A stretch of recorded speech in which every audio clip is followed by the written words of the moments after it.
Maman maintenant, c'est des rencontres touchantes, profondes et parfois bouleversantes. C'est l'aventure de la maternité dans toute sa grandeur, des témoignages sincères et authentiques. Parce que chaque maman a son histoire.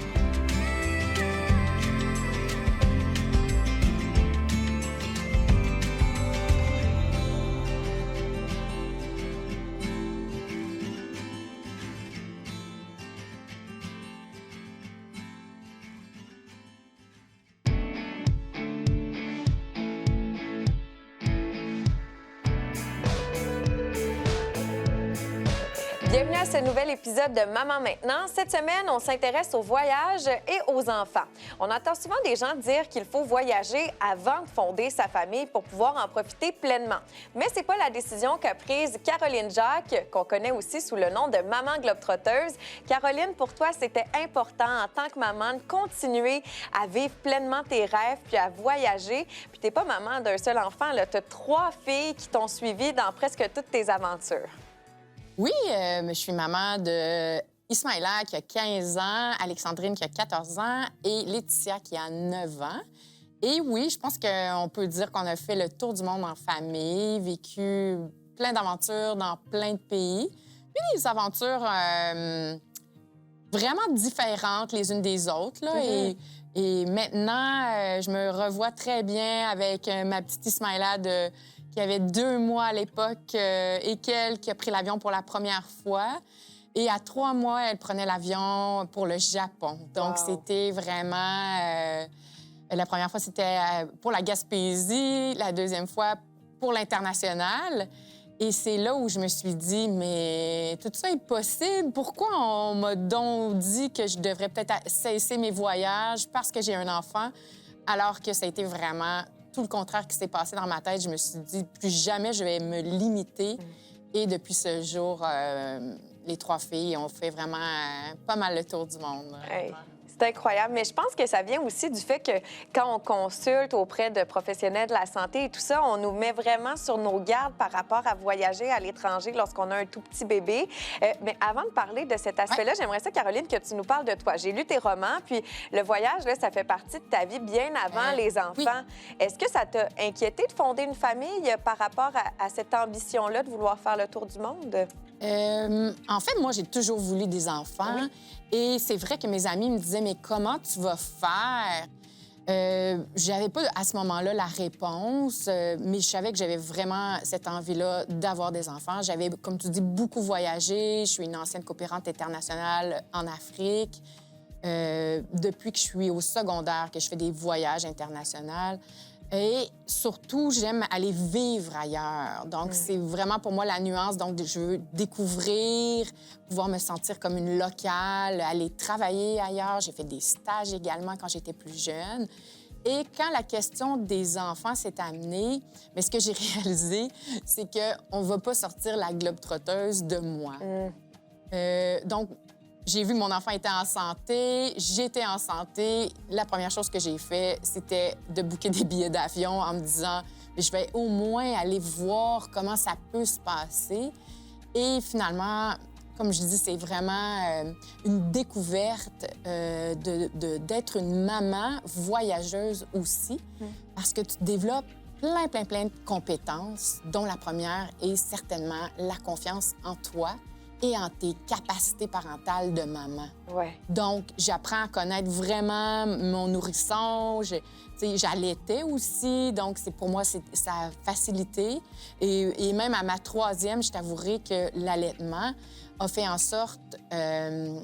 j'ai continué d'allaiter pour pouvoir voyager plus facilement. Donc, ça a été même comme, je le dis là, vraiment, honnêtement, c'était un facteur de motivation. Donc, tu vois, j'ai comme réussi à combiner tout ça.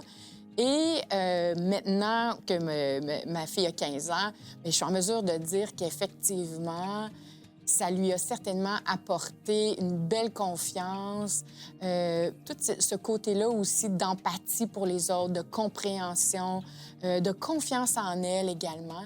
Et l'été dernier, elle a fait elle-même son premier voyage où elle a pris l'avion seule. Elle avait une correspondance à faire à l'aéroport. Ça s'est Wow! pas super bien passé, mais elle a pas manqué l'avion. Puis elle a dû donc se débrouiller, utiliser dans le fond les compétences qu'elle avait elle-même développées. Puis ça a fonctionné. Donc elle a été capable d'aller travailler dans l'Ouest canadien pour une partie de l'été, seule. Mes deux grandes filles, 15 ans et 14 ans, ont fait chacune cette expérience-là cet été. Donc je suis vraiment fière de ça. Et je me dis, bien, c'est un peu l'héritage familial que moi, je leur laisse.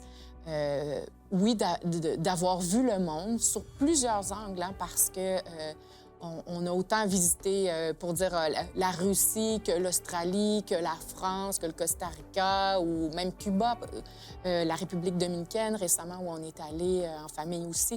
Donc, c'est vraiment d'offrir une panoplie de destinations pour vraiment sentir, saisir ce qui se passe ailleurs. C'est ça mon souhait. Est-ce que, Caroline, tu crois que tu t'es choisie dans ton rôle de mère de continuer à voyager comme ça? Est-ce que c'était une certaine façon de continuer à vivre toi aussi en tant que personne, de faire ce choix-là, de voyager avec tes enfants? Tout à fait. Pour moi, là, c'est au cœur de ma vie. Fait que j'imagine que c'est comme une personne, comme un athlète ou comme un artiste. Tu ne vas pas mettre de côté ce que tu aimes, en fait, parce que tu deviens parent. Donc, le voyage, c'est peut-être quelque chose qui devient très social. Hein? Tout le monde sait que tu voyages, par exemple. Et c'est comme un peu plus impressionnant, peut-être. C'est pour ça j'imagine qu'on en parle tant. Mais en vrai, moi, j'ai juste continué de, comme tu dis, suivre ma voie, ma passion. Fait que pour moi, c'est important. Toute ma vie tourne autour de mes voyages. Je suis vraiment très intéressée par ce qui se passe ailleurs, les cultures, comment je peux en savoir plus sur une destination. Et donc, j'ai juste continué d'être qui je suis. Puis je me suis, comme tu dis, un peu peut-être permis ça, au lieu de me restreindre et d'avoir peur, en fait. J'ai réussi à pas embarquer, dans le fond, dans l'anxiété, que parfois, je dirais, il y a des dictats là, vraiment sociétaux. Avec un petit enfant, tu voyages pas, mais s'il est malade ou quoi que ce soit, c'est comme s'il n'y avait pas de médecin ailleurs dans le monde, là. Et pourtant, mes enfants étaient malades. J'ai même une fille qui s'est fait opérer à Bali. Wow. Et tout ça, mais on a eu vraiment des bons services. Je ne suis pas du tout craintive. Bien au contraire, je pense qu'il faut apprendre à apprivoiser ça. Et je le sais maintenant que j'ai fait le tour du monde, qu'il y a beaucoup aussi de pression qui est mise sur les mamans nord-américaines. C'est nous-mêmes qui nous mettons cette pression-là, qui n'existe pas autant ailleurs dans le monde. C'est intéressant, ça. Puis, tu parles là, de la santé, de se faire opérer à l'étranger et tout ça. J'imagine que ça demande aussi un laisser-aller ou c'est parce que tu avais de l'expérience auparavant, que tu avais confiance en ce qui se retrouvait un peu partout sur la planète comme réseau de la santé? C'est sûr que c'est la question de la santé. J'ai donné beaucoup de conférences voyage et famille. Puis c'est tout le temps la question qui revient. Mais si je tombe malade, si mon enfant tombe malade, dans le fond, on s'imagine un peu toujours le pire, ce qui est normal. Donc, je dis aux gens, gérez vos angoisses. Donc, vous prenez les meilleures assurances que vous pouvez avoir. Et bien sûr, vous allez aller dans des destinations où on offre un système de santé. Il faut comprendre que, par exemple, dans mon cas à Bali, on avait bien sûr des assurances. Donc, je ne suis pas négligente. Je vais vraiment prendre mes responsabilités. Et ils ont un système privé de soins. Donc, on n'est pas inquiet parce qu'il y a des très bons soins. Et moindrement qu'on se renseigne, on a le choix de dizaines et de dizaines de pays qui offrent un bon système de santé. Donc, il s'agit de choisir moindrement, puis vous ne serez pas déçus. Il n'y a pas de crainte à avoir parce que, finalement, même ici, mon enfant peut être malade ou peut être malade à l'étranger. Moi, je vais rester la même maman qui va être attentive aux signes, puis je vais faire en sorte de lui offrir des soins s'il en a besoin. Quand tu as commencé à voyager avec tes enfants, Caroline, il n'y avait pas autant de ressources qu'aujourd'hui sur le web, même que tu en as été une au fil du temps pour de nombreux parents qui ont voulu faire le tour du monde avec leurs tout-petits. Comment tu as géré ça, les must-have, si tu me permets de le dire comme ça? Parce que maintenant, quand on voyage, là, la première chose qu'on fait, c'est quoi ne pas oublier, quoi avoir absolument lorsqu'on voyage. Toi, tu avais tout à apprendre là, avec tes tout-petites. Oui, tout à fait, tu as raison. Et puis, c'est vrai que j'avais pas beaucoup de modèles. Je suis très contente quand il y a plusieurs mamans qui me disent qu'elles ont voyagé dans tel pays parce qu'elles ont suivi mes recommandations, tout ça. Mais en même temps, si on remarque, je ne donne pas tant de recommandations et de conseils. J'aime plutôt inspirer que trop conseiller parce que, le meilleur conseil que je dis aux gens, voyagez léger. Si vous voulez être un grand voyageur, apprenez à voyager avec le moins de trucs possible. Et souvent, c'est ce qu'on a tendance à faire, surtout quand on a des petits, on va amener beaucoup trop d'affaires. Ouais. Fait que moi, je dis souvent aux gens, faites vos bagages et enlevez-en la moitié, s'il vous plaît. Il faut lâcher prise, ça ne sera pas la routine québécoise, évidemment, surtout si on a un décalage horaire. Mais ils vont vivre autre chose, vous allez vous adapter. C'est pas possible de prévoir à l'avance qu'est-ce qui va se passer. Il va se passer plein de choses, des bonnes puis des moins bonnes. Puis ça va être comme des journées à la maison où on a des meilleures journées puis des moins bonnes journées. Mais du moment qu'on comprend ça, bien, on l'accepte. Puis moi, je suis très ouverte à accepter ça puis à voir de quelle façon on va vivre tout ça ensemble. Est-ce que tu as eu à vivre des jugements de ton entourage proche ou même éloigné par le mode de vie que vous avez décidé d'adopter en famille? Oui, bien sûr, bien sûr. Dès le jour 1, là, mes filles sont allées, par exemple, en Afrique quand elles étaient très jeunes ou même au Japon. Les gens me disaient, mais qu'est-ce que tu vas faire s'il y en a une qui tombe malade? Ou les gens, le disent pas carrément, mais bien sûr, c'est très jugé. Même récemment, j'avais 2 papas qui travaillent dans le Nord, avec qui je discutais de notre réalité de travailleurs nordiques. Ils m'ont dit, ouais, mais nous, on est les papas. Toi, tu es la maman. Hey. Là, j'ai fait, ouais, mais je veux dire, on est 2 parents. Mais tu vois, les gens voient une différence puisque je suis la maman, puis je fais ces choix-là. C'est comme plus drastique que si c'était un papa. En tout cas, ce qu'on me reflète. Mais moi, pour vrai, j'ai choisi de faire fi des préjugés. Je pense qu'il faut aller au-delà de ça et justement, maintenant, je pense qu'après 15 ans de voyage autour du monde en famille, la vie nous a donné raison, c'est-à-dire que je continue ce choix-là et je trouve que c'était un excellent choix d'amener mes filles faire des apprentissages internationaux. Quelles sont les répercussions de ces nombreux voyages pour tes filles? Est-ce qu'elles en sortent grandies, éduquées d'une certaine façon? Qu'est-ce que tu remarques dans comment elles vivent au quotidien? Qu'est-ce que les voyages leur ont permis de vivre? Ce que je remarque le plus, c'est que les gens vont me dire qu'elles sont particulièrement faciles au niveau de l'adaptation. Donc, ce sont vraiment des enfants qui ont appris un petit peu plus à gérer. Tu sais, tu manges pas toujours à la même heure, tu manges pas toujours ce que tu veux, tu dors pas toujours dans les mêmes conditions. Donc, tout ça, c'est assez facile pour elles maintenant. Donc, je peux les envoyer un peu partout et je sais qu'elles vont s'adapter. Elles ont comme cette petite confiance-là en elles là, qui est vraiment intéressant. Et ça fait... cet été, j'étais avec ma plus jeune qui a 9 ans en Tanzanie. Et ça fait des enfants qui apprennent à gérer, même quand on dit que dans l'arbre à côté de ta tante, il y a un python. Oh. Qui est le plus gros serpent d'Afrique. Alors, juste l'entendre, j'ai chaud. Bien, moi aussi, là, je t'avoue que sur le coup, j'ai fait comme OK. Et ma fille, tu sais, de gérer ça avec moi, on fait le tour de la tente pour être sûr qu'il n'y a pas des ouvertures. Et, tu sais, on se couche ensemble, on se colle, puis là, mais pas de... Tu sais, comment dire, elle était étonnée, mais on a géré ça ensemble, puis, tu sais, elle vient me voir, puis elle est comme super relax avec tout ça. Je trouvais ça vraiment cute. Et on était je guidais un groupe, il y avait plusieurs enfants, mais elle était la plus jeune. Et tout le monde me disait, mais mon Dieu, elle fait bien ça, mais je me dis, mais ça, c'est elle. Elle a grandi là-dedans. Donc, elle est comme pas impressionnée par plusieurs réalités. En fait, c'est un peu ça qui leur reste, en tout cas, je crois, là. Oui, c'est ça. Pour le modèle familial, tu sais, de voyager autant, il faut avoir un conjoint qui a envie de le faire aussi. Est-ce que tu lui as transmis ta passion? Est-ce que ça lui est arrivé des fois de te dire, là, Caroline, je passerais peut-être un voyage ou deux? Ou, Je pense qu'il voudrait, mais OK, il n'y a pas le choix. ça fait pas partie du deal. Non, c'est ça. C'est-à-dire que... mais c'est-à-dire, oui, j'ai un conjoint qui est le papa des 3 filles, on est ensemble. Donc, comme on disait, j'avais un profil avant qu'ils me connaissent. J'étais déjà une globe-trotteuse. Donc, pour moi, ça fait partie de moi. On peut pas enlever ça. Donc, quand on a eu des enfants, non, ils étaient très ouverts. On a pu voyager ensemble, s'installer des étés complets en Provence, en Australie, comme je disais, à Bali.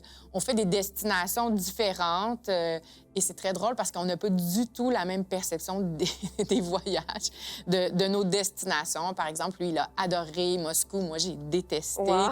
J'ai adoré Bali. Lui, il a détesté Bali. Donc, c'est juste différent, mais je dis souvent aux gens, oui, évidemment, je l'ai choisi. Et pour moi, c'est très important, cette notion-là de parentalité, parce que nous sommes 2 parents et je n'ai pas besoin de prendre la charge mentale plus élevée parce que je suis la maman. Et ça, je trouve qu'actuellement, dans notre société, on est rendu là. Mais j'aimerais vraiment encore plus passer ce message-là que une parentalité, ça se vit à 2. Donc, comme maman, j'ai le droit d'avoir mes aspirations aussi. Et le papa aussi, mais c'est une combinaison des 2. Donc, les enfants finalement apprennent à évoluer là-dedans. Fait que parfois, je pars toute seule. Par exemple, quand je guide des safaris, parfois la famille vient, des fois, ils ne viennent pas. Mais la plupart du temps, c'est ça, là, je vais essayer de choisir un membre de ma famille qui va m'accompagner. Mais je pars seule, j'ai des projets à l'international que je veux vivre de cette façon-là. Mais on a d'autres projets où toute la famille est là aussi, là. C'est une combinaison, je dirais, là. Aussi, en t'écoutant, là, je peux pas passer à côté que j'imagine que ça demande de l'argent pour pouvoir voyager comme ça. Mais est-ce que vous, dans votre liste de priorités, c'est un argent que vous placez dans les projets voyages? Est-ce que vraiment c'est aussi dispendieux qu'on peut le croire? Ou encore vous faites des choix économiques malgré le fait que vous voyagez partout à travers le monde?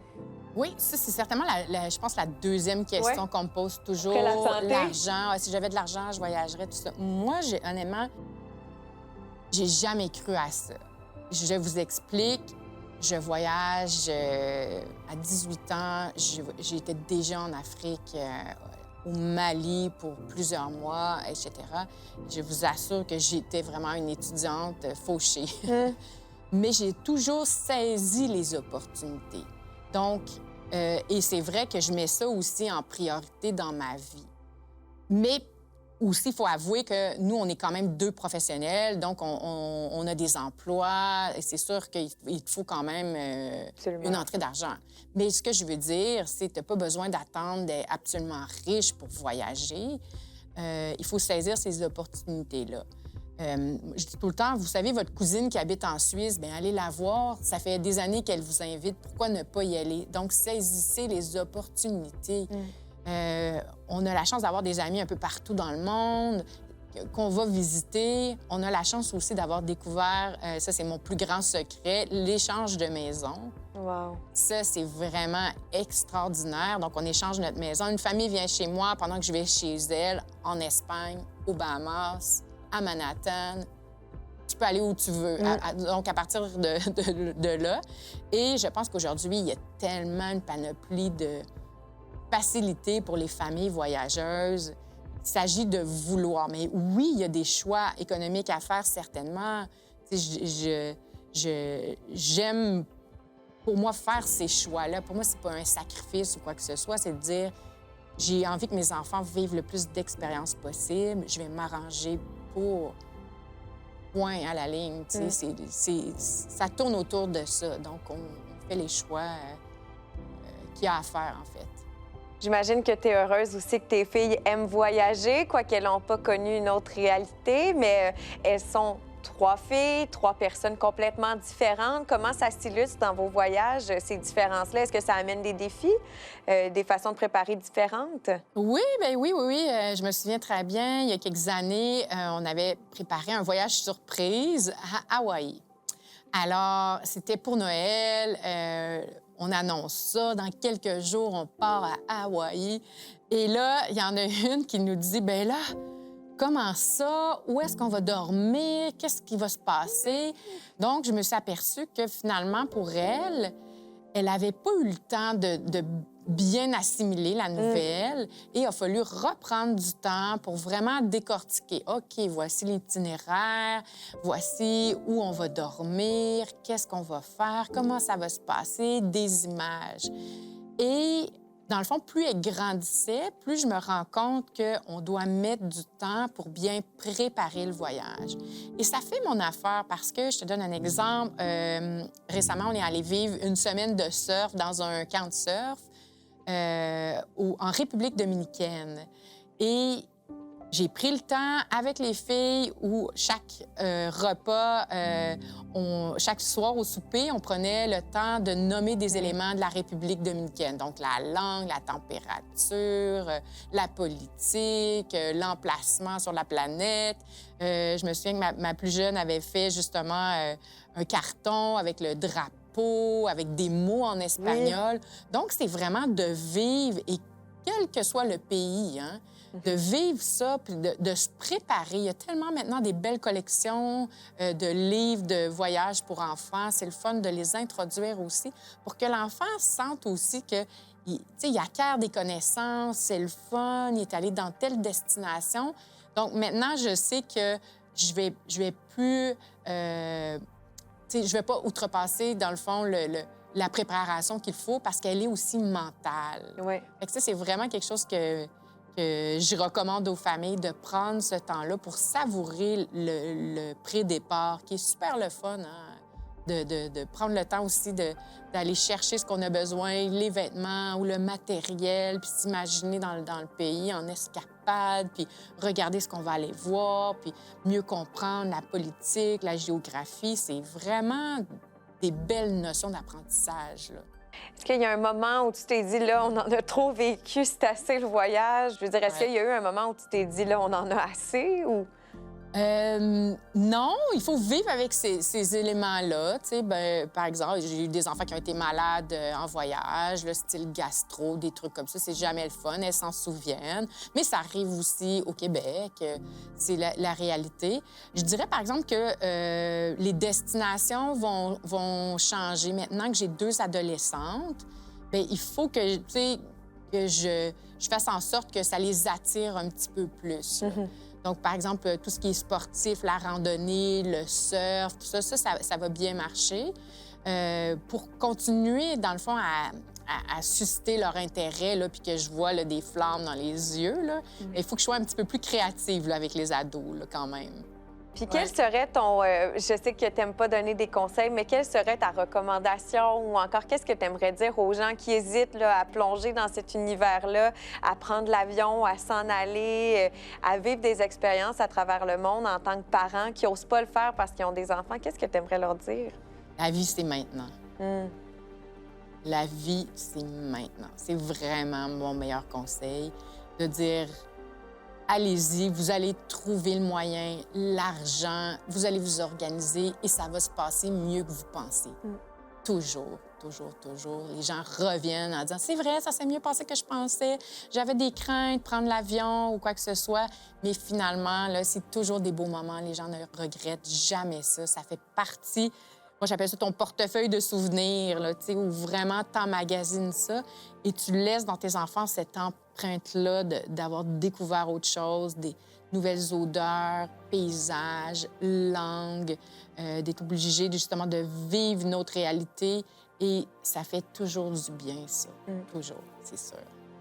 Petit, long, moyen voyage, qu'est-ce que tu conseilles pour commencer? Est-ce que c'est vraiment de s'imprégner d'un pays, je ne sais pas, pendant quelques semaines ou encore d'aller faire tranquillement des petites escapades pour voir comment ça se passe? Oui, moi, j'ai toujours trouvé que, par exemple, quand on a un tout petit bébé, les forfaits soleil, c'est vraiment parfait. Tout est fait pour vous. Vous arrivez là-bas, vous allez juste apprendre à gérer une nouvelle réalité, la routine, le bébé. Vous allez voir à quel point les enfants s'adaptent plus que nous. Moi, j'ai dit toujours, ouais, mais les gens me disent, ouais, mais quand tu vas en Asie ou en Afrique, les enfants, dans l'avion, ça doit être difficile. Je leur dis, hey, non, les enfants dorment tout croche sur le banc d'avion, c'est moi, tu devrais me voir. C'est moi qui est verte, puis c'est difficile. Elles ont dormi, là.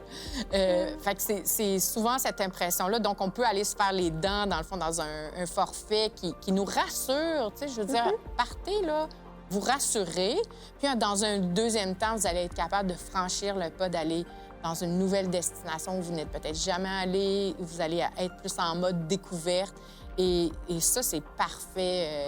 Puis, comme je disais tout à l'heure, saisissez les opportunités. Votre oncle a un condo au Portugal, allez-y. Vous avez une amie qui habite au Japon, allez la voir, etc. Donc, c'est vraiment de prendre le temps de regarder, OK, qui seraient un peu mes alliés là, si je vais en aventure, en mode plus aventure. Là. Fait que je pense que ça pourrait être des bonnes alternatives pour réussir, dans le fond, ses premières aventures en famille à l'international. Merci beaucoup, Caroline, de nous avoir partagé ton histoire de maman globe-trotteuse. Si d'ailleurs on a envie de voir tes aventures avec les 3 filles, vous êtes allées au Costa Rica en famille et ça se retrouve sur ccap.tv. Ça a été tout un voyage avec plein d'expériences. Tu m'inspires à voyager, tu me donnes envie de trouver quelqu'un pour garder mon chien, question que je parte à l'étranger. Puis je pense que ce qu'on doit retenir de ton discours, Caroline, c'est que peu importe nos ambitions en tant que maman, mais en tant que parent, c'est important de les suivre, même si ce grand rôle fait maintenant partie de notre vie. Ça fera assurément de nous de meilleurs parents pour nos enfants. Donc, merci encore une fois pour ça et on se retrouve très bientôt pour une autre émission de Maman Maintenant.